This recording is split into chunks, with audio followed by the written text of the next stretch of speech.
Good morning, phenomenals. It's Wendy Jacobs here with a video message, and it's been a super long time, and as you can probably tell, I'm super freaking excited to be making my first video for 2018. It's been just a little over 3 months. I took some time off for recovery, as I shared here in this group. I suffered from burnout towards the end of last year. Still learning from that journey in many different ways, and I will share as much as that with you as I can over the next few weeks, as every challenge in our life brings opportunity for growth. And I can tell you what, this was a major challenge of mine.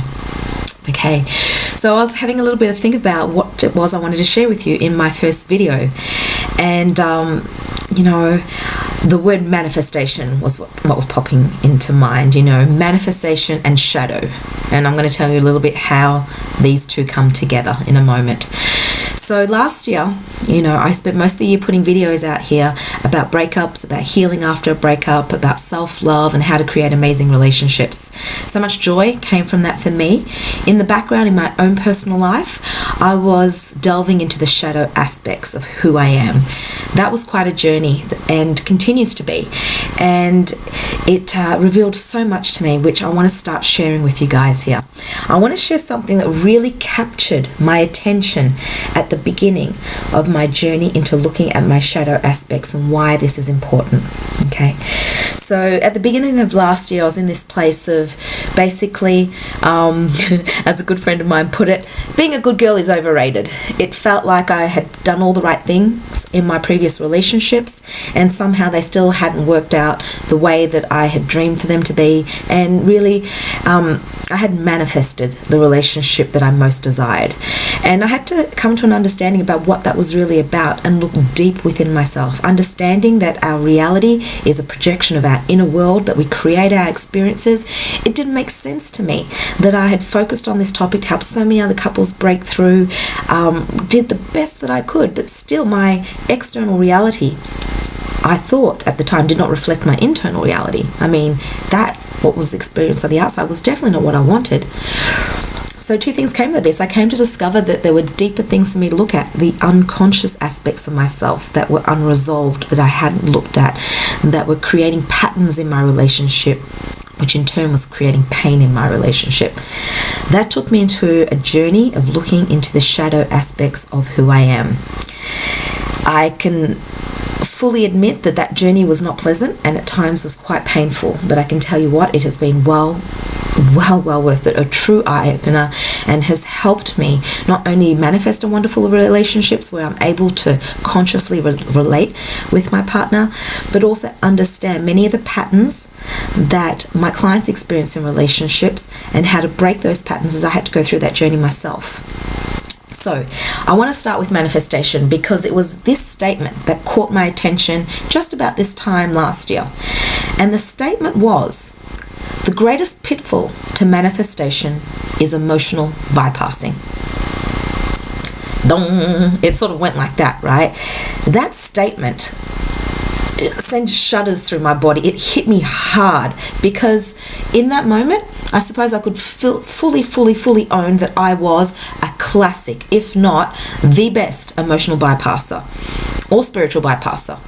But I had this way of, which many people might think of as resilience, to bypass what I was feeling emotionally by putting a positive spin on it, by giving it a different meaning, by giving it a higher meaning, by doing all the things that I'd learn't traditionally in the self-help and spiritual world to help me bypass, not feel the pain that I was experiencing, and just move to a better feeling place, which is what we all wanted, right?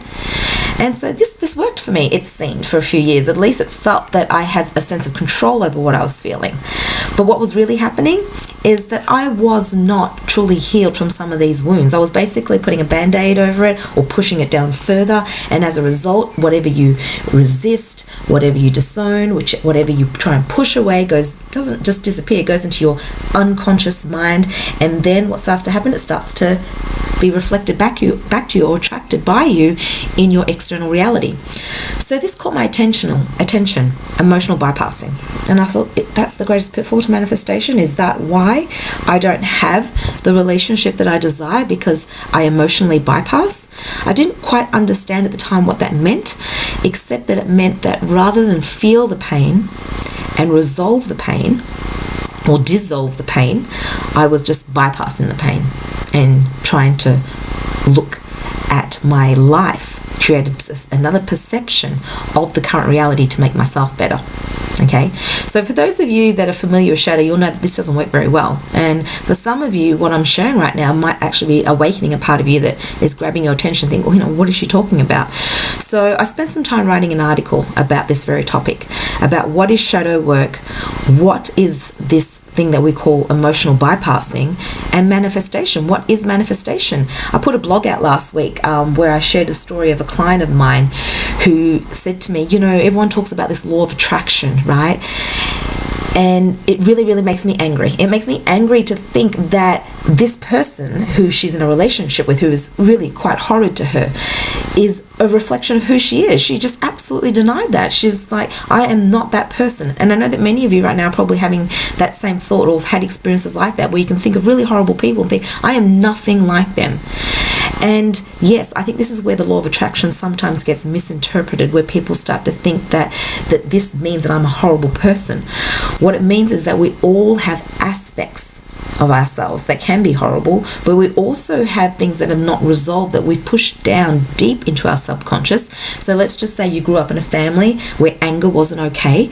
That doesn't mean that you're not an angry person. It means that somehow you learned, in order to fit in, be loved, and be accepted by that family, that you need to disassociate, disown, and push away, reject, and not show that anger, and just be a nice person all the time. And on the surface, that might look like it's working for you, except what starts to happen is that consciousness seeks wholeness.